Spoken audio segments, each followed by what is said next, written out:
September of 2025, just days after the assassination. In the months since, the consequences for our members have run the gamut from written reprimands and administrative leave to doxing and termination from their jobs. After TEA's directive went out to superintendents, I tried to reach out to Commissioner Morath to talk through the policy and try to prevent these attacks on our members in an effort to bring down the political temperature in our state. I reached out to him again in December to request a meeting and let him know that we are exploring our legal options.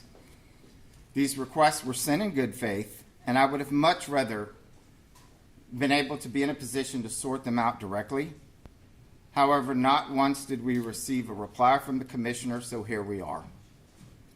We didn't want to have to take this to court, but he should know by now that we will leave no rock unturned when it comes to protecting our members and their constitutional rights. So we're suing TEA today for violating our members' First Amendment rights and targeting them for their protected speech. The policy itself is fundamentally flawed. It asks school districts to punish public school teachers for exercising their First Amendment rights and subjects those educators to serious and unfair consequences. Even if our educators wanted to comply with this bad faith policy, TEA's overly broad language makes it nearly impossible to know what is and isn't acceptable. The only real criterion, if you can call it that, is whether Commissioner Morath personally finds a post reprehensible, putting his personal viewpoint bias front and center in his government job as head of our schools. To be clear, we are not talking about an educator walking into their classrooms and sharing their thoughts on the assassination with their students. The educators under investigation commented on the controversial nature of Charlie Kirk's previous statements on their personal, private social media and outside of their official capacity. The remarks that they're now being targeted for are constitutionally protected speech that has no bearing on an educator's ability to perform their job duties and did not impact their work environments. The only thing that has actually disrupted their work environments or disrupted their classrooms has been the TEA investigations themselves and the online smear campaigns, many which were spearheaded by elected officials in our own state that were elected to stand up for the rights of all Texans, not just the ones that vote for them in their primaries. State leaders have decided to score a few cheap points, and it was worth the disciplinary actions and the doxing and the death threats targeted at Texas teachers. Meanwhile, educators and their families are afraid that they'll lose everything, their livelihoods, their reputations, and their very purpose for being, which is to actually impart critical thinking and look at every aspect of an issue, particularly one as salient as this issue was to our country. Things have gotten so bad for educators wrapped up in this that if you read the complaint, you'll notice that we've left the educators anonymous. Several of our members have already experienced an invasion of their privacy, and we don't want to expose them to additional personal risk. That's why you don't see an educator standing up here with us today.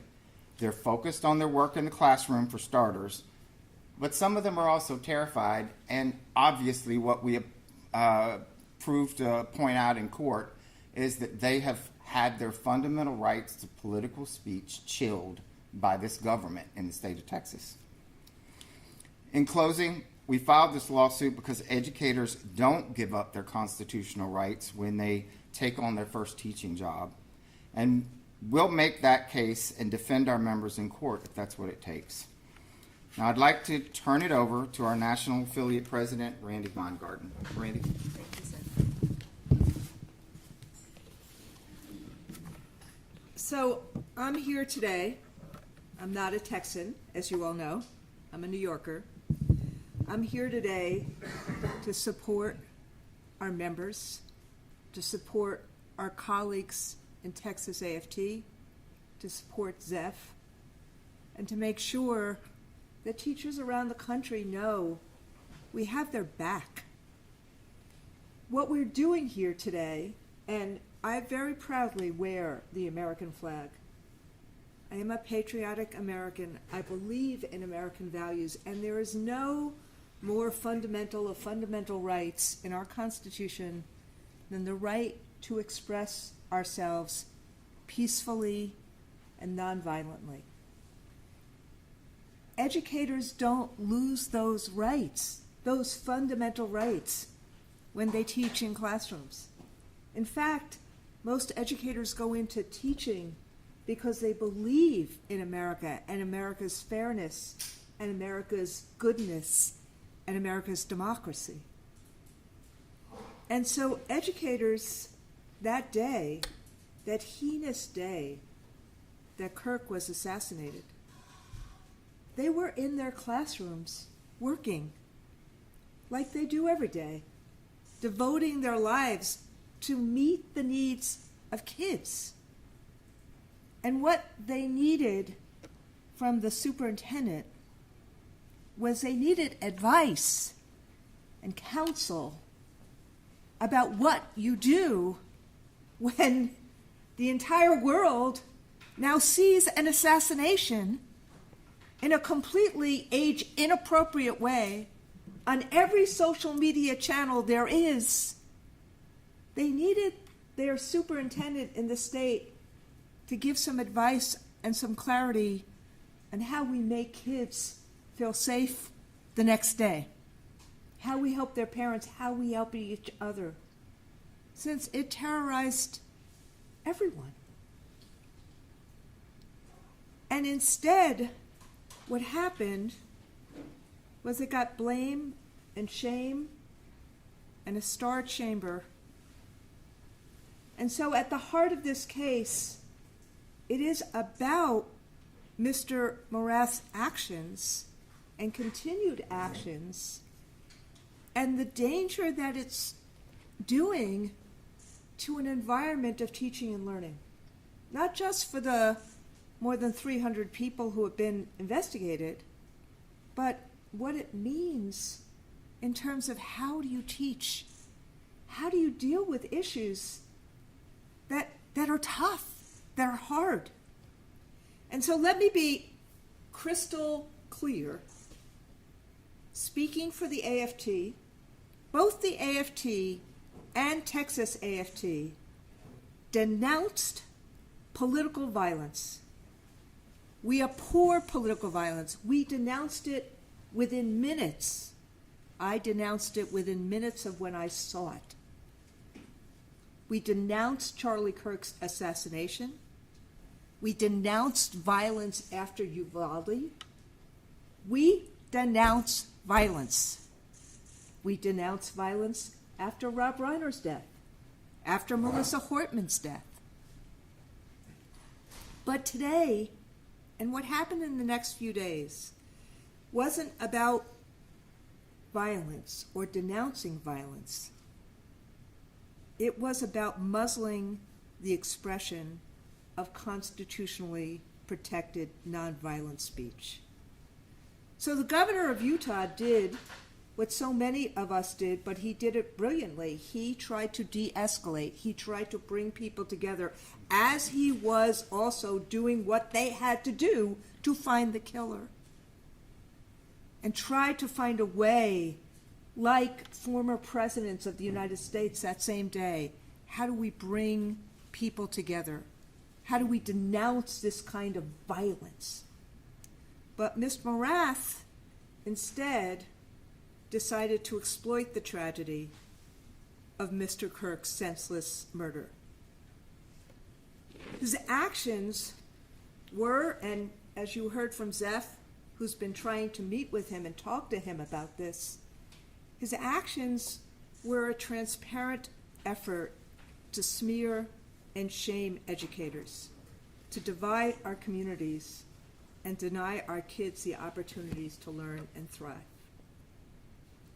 They were a state-sponsored attack on teachers because of what these educators were saying, not in classrooms, but privately in their own social media pages, as human beings trying to themselves deal with what they had just seen. And frankly, even if we think some of the speech that people made in the aftermath of Mr. Kirk's heinous assassination, even if we think it's noxious speech after Rob Reiner's murder, Melissa Hortman's murder, senseless gun violence that we see throughout this country, there is a difference between liking and disliking speech and defending one's right to speak. That is the essence of democracy, to defend one's right to speak. That is the essence of what America is about. And you don't lose your constitutional rights when you decide to become a teacher. The Constitution has to work for all Americans, not just some Americans. So the effect has been, not only in Texas, but other places, this chilling effect, this threat of job loss for, quote, reprehensible and inappropriate content on social media, end quote, is so vague that the vagueness is the point. Many of our members have simply stopped expressing their views altogether, both privately and publicly.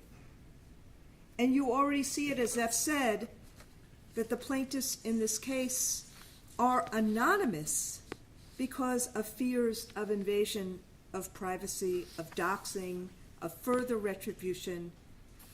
And we don't want to expose them to even greater risk. These are people who have been teaching for years. Judge them by how they teach, not by their views, their private views of what happened in a terrible, traumatic assassination. There are concrete career consequences for our members. Mr. Marath's letter has been used to target, retaliate, and discipline Texas AFT members who simply expressed a viewpoint that Mr. Marath disagrees with. It's literally the classic definition of a First Amendment violation. This is not political. If the superintendent, if the commissioner in New York State had done the same thing, we would be suing there. We shouldn't be living in a country where you lose your First Amendment rights, your constitutional rights, if you disagree with a governor, a president, or a mayor. All of us have to be better than that and have to understand we have to fight for each other's right of expression. That's what we're trying to do here. So the complaint spells out how some of our members have faced serious consequences, from written reprimands to investigations to full termination, all of which having nothing to do with their actual job performance and having nothing to do with impacting any of their work environments. So that's why we're here. We asked Mr. Marath, as Zeph just did, to work this out with us because we need to help teachers teach. Don't make their job harder. Their jobs are hard enough. Private time is private. And it doesn't matter, as I said before, whether the speech is left or right. Educators can't lose the right to express themselves as citizens, as Americans, because they do the work that helps make every other profession. Teachers' right to free expression and their job to educate our kids and exercise their judgment, these should not be in conflict. We need to have the same rights, school teachers, as every other American, and that's why we're in court today. Thank you. Thank you, Randy. And in closing, before we move to questions, none of this happens in a vacuum. It all happens in context. And I just want to remind everyone here today, something that not one of our educators, and I would dare say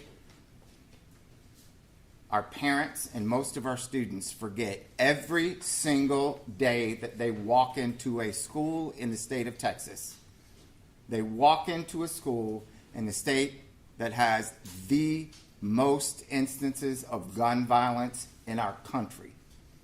And if you do not think that that has a direct impact on the on the emotional well-being of everybody in that classroom and not just the teacher,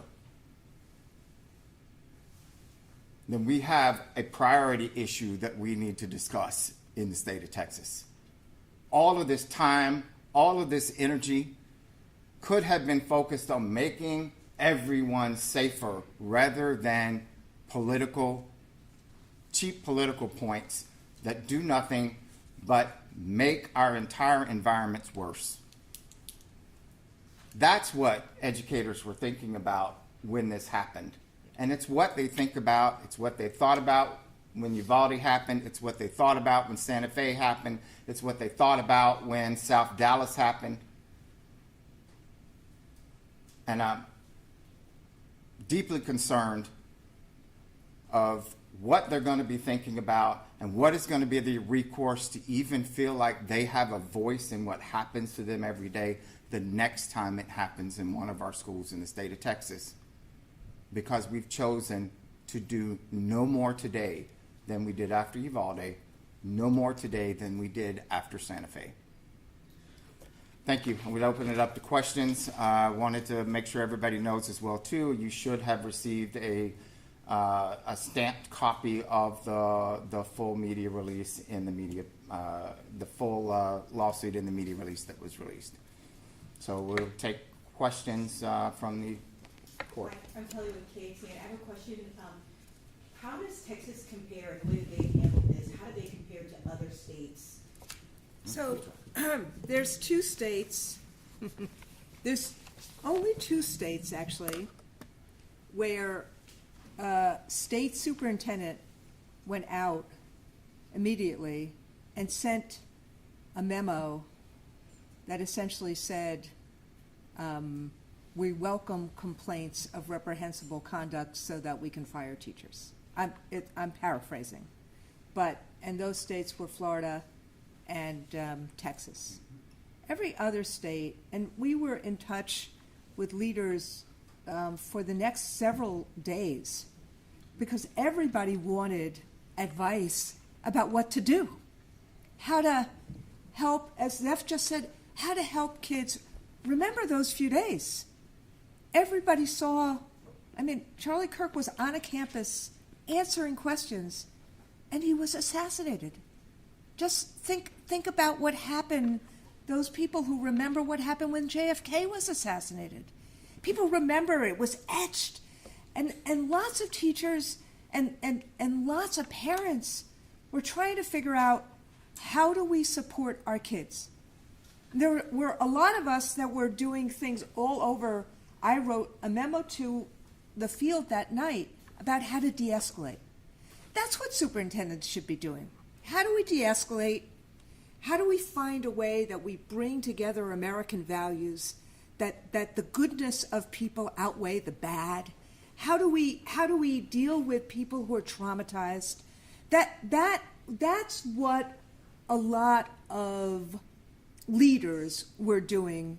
That not all, as we know, but I don't really want to get political. That's what a lot of leaders were doing, right, left.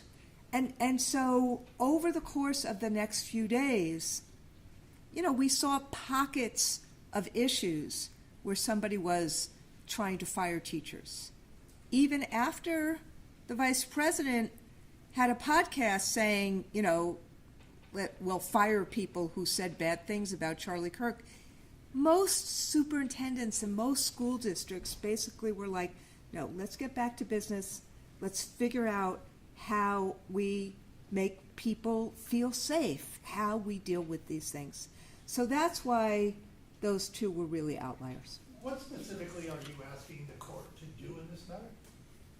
Thank you for asking that question. We're asking for an injunction to basically stop this kind of retaliation and stop this. I mean, we're not asking for money damages. We're asking for an injunction to stop the conduct, and we're asking Mr. Morath to write a different kind of memo about what to do in situations like this. Are you asking for teachers to take fire discipline, to have those firings for disciplinary actions? Or Yes, but we have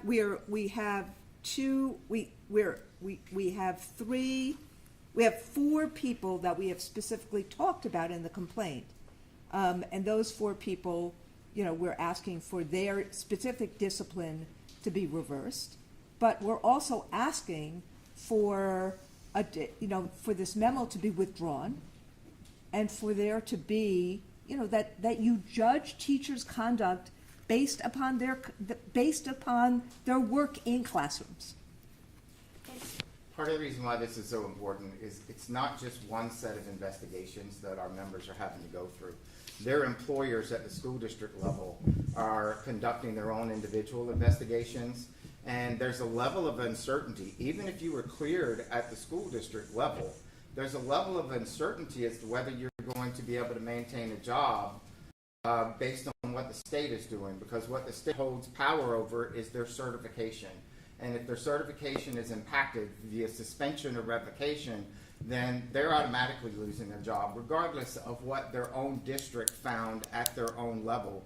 And that is a huge part of this case, because free speech is also contingent upon the lack of disruption. And as I said earlier, the only disruption that we've seen in our schools have come at the hands of Mike Morath and the way that he's handled this, or come at the hands of people like Briscoe Kane, who have used their own political careers to have stepped on teachers to further enhance their own political careers.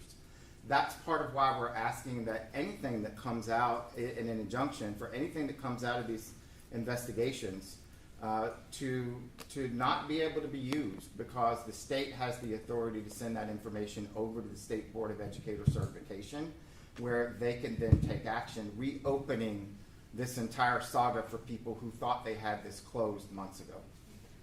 So the specifics, if you want, are that we're asking the court to stop the commissioner from enforcing the policy, asking the court to have the commissioner retract the policy and end all related investigations.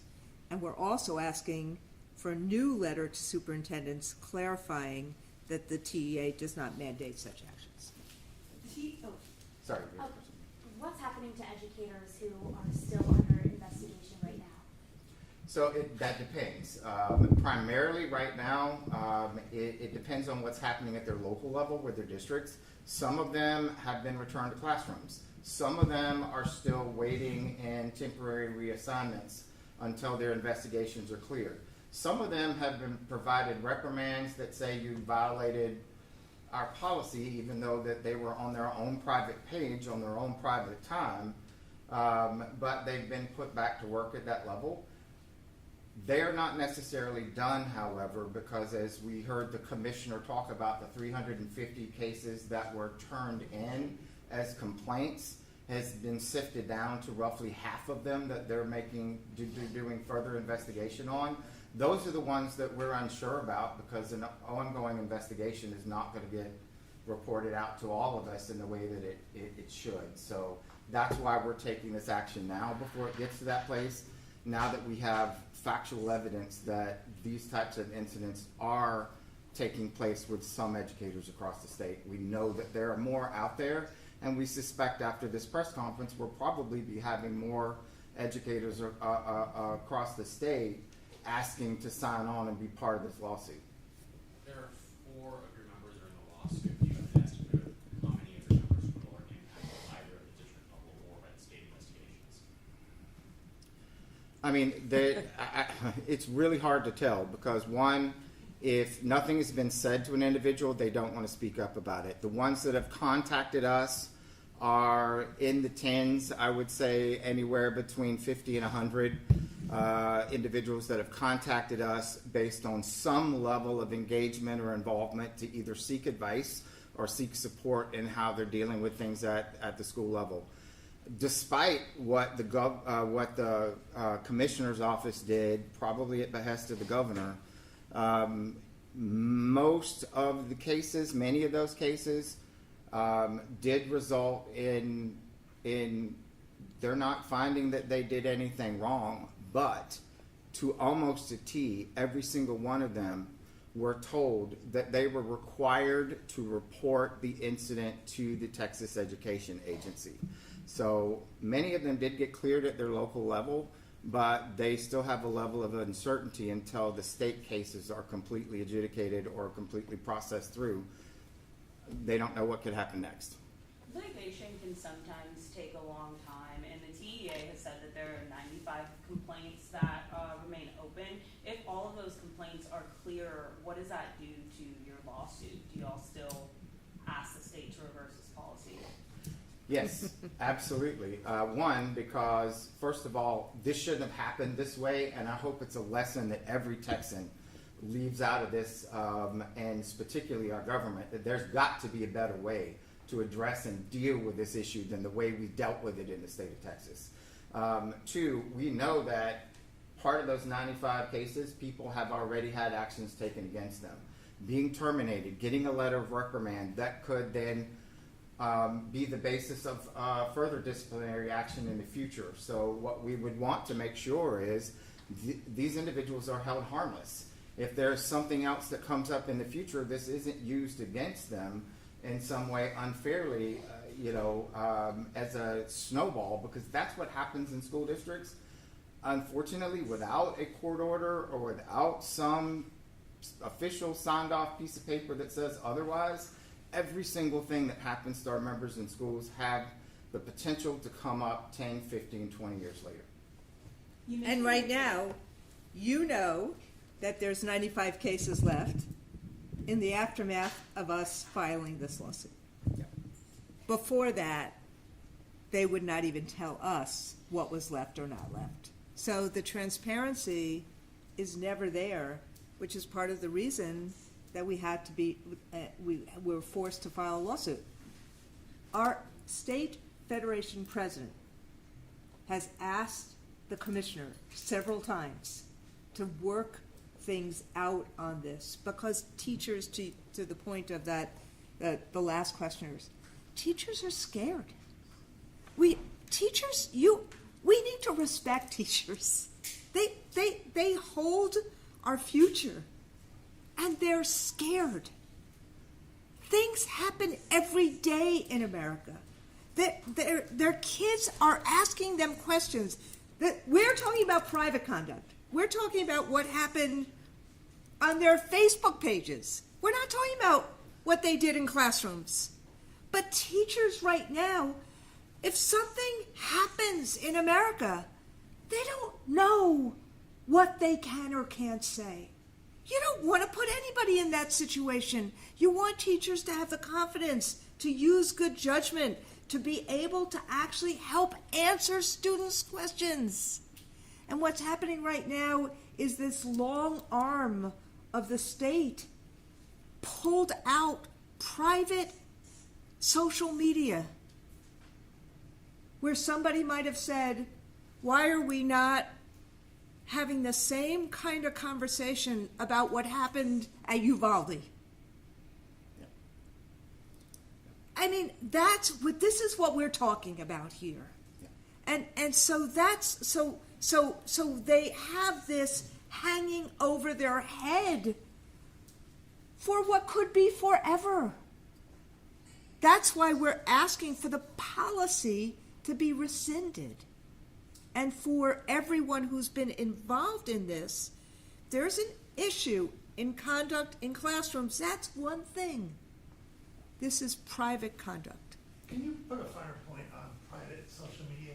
Are you talking about pages that are only open to like friends or people they let in, or is it any social media that can go out? Well, it's, if someone, look, we have now suggested to people that they should change their settings in their Facebook pages if they intend it to be just private for their family or friends. Some of this conduct was that, and somebody saw it and used it anyway, took a picture, used it, and it was clearly completely private. But with all respect, most of our members never thought about changing the settings on their Facebook pages. Never thought about it. They intended it to be, to their own social media, but they never thought about it. I mean, some teachers will, so their students don't, interact with them. I've got, teachers in my family that Right. disguise their names. Sure. I mean, we in the few days that followed, we did all sorts of professional development of how you make your, social media private. And just like your family and friends, with many of our members, they've got separate pages. They may have one that is specifically tied to anybody associated with school, and one that is completely private. And even in those cases, their speech was basically sought out. In most cases, after politicians brought it out to people in their sphere. Where people were seeking out specifically anybody that they could associate with a school, with a fire department, with another public entity that said anything whatsoever to turn in. It was, in fact, a witch hunt in many cases. It was Do you have a problem weaponized. with, social media policies that a teacher or an educator might sign at the behest of their employer. Here are the guardrails, and if you go outside them, you're in trouble. There are different policies. School districts set those policies at the local level, and they are not necessarily uniform across the state. This is part of the problem, not just within our own profession, but frankly, with social media across the country. This is why this particular issue has been a topic in Congress in the United States on what are the responsibilities that social media providers have to kind of control this issue. It's going to be another set of free speech issues that we'll let somebody else litigate for sure. But right now we've got to get a handle on what's happening directly in our profession, because we've talked about or been talking about today the consequences for the potentially 95 individuals that are still open cases on. We haven't even gotten to the overall impact this is going to have on the academic environment in our world and in our profession. I can tell you right now, it's not just the 95, it's the 9,500 others that are in schools right now thinking twice about what they say when any type of current event happens in their classroom. How do they respond? Because of the lack of support, because of the lack of guidance and direction from the head of our agency, they're each one individually or with their school districts trying to figure out how to move forward with this. And the answer, just like when we don't have a superintendent in charge or somewhere else, is paralysis. People do nothing. They say nothing. So kids are not getting the critical thinking that they should be getting in many of these cases across classrooms, because we have allowed a vacuum to happen, and we've allowed terrible, I hope unintended, but definitively terrible consequences to happen to people for simply speaking out, as any one of the rest of us should have had the right to do.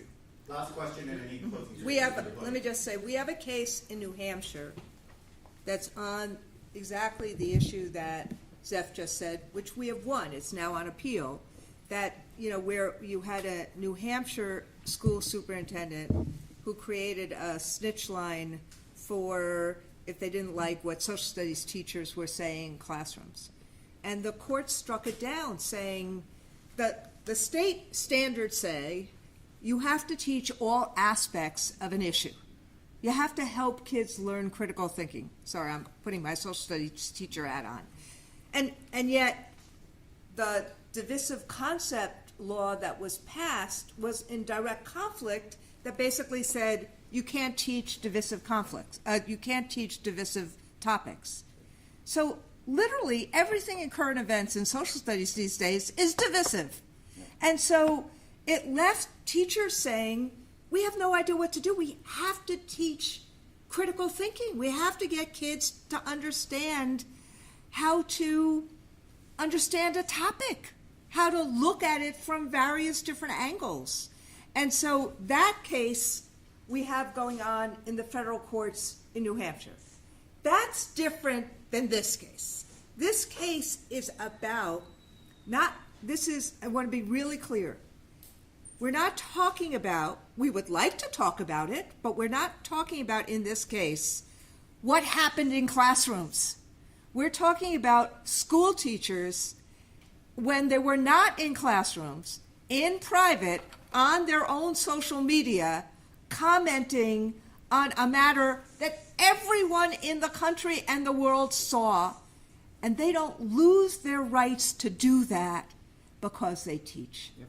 Real quickly, I'm curious, and y'all's lawsuit talks about how there hasn't been similar state policy for other kind of major events, like in Minnesota, the Democratic lawmakers there, or other situations. I'm curious in y'all's kind of digging for this particular lawsuit, did y'all run into any instances where maybe districts didn't act as punitively for maybe similar situations? Hopefully the question makes sense, like where they acted, differently or treated those situations differently maybe than they have in this particular instance. I can only speak from what we've seen so far in coming through this in our particular state. I think, frankly, most of the districts we've seen have responded to what they feel like or felt like they've been required to respond to by the state. So whether it was after the death of Rob Reiner, whether it was after the death of the politicians in Minnesota, we saw no district across the state of Texas take any action whatsoever, saw no one policing anyone's social media. So they haven't, to my knowledge, compared it in the way that we are probably comparing it, because they haven't been required to by the state, because the state has chosen, the state has chosen to put their viewpoint bias in one direction only. And most, what we saw from many of these superintendents in these school districts is, just I guess probably like many teachers, is they're compliant and they're going to be compliant. And that is why we're forced into the situation of having to have this issue adjudicated in federal courts. I've seen nothing personally. I'm not saying that look, there's 16,000 school districts, 100,000 schools in 50 states and 5 territories. So it's not like I've seen everything. I've never seen what the Commissioner of Education in Florida or in Texas did in the aftermath of Kirk's assassination. I've never seen something in modernity. Mm-hmm. It looks like what happened in the 1950s, in the McCarthy era, but I've never seen anything in modernity be something like this, where somebody said, look for, find, if somebody said something you don't like about Charlie Kirk, report them so we can fire them. Essentially, that's what they said. Thank you. Thank you very much.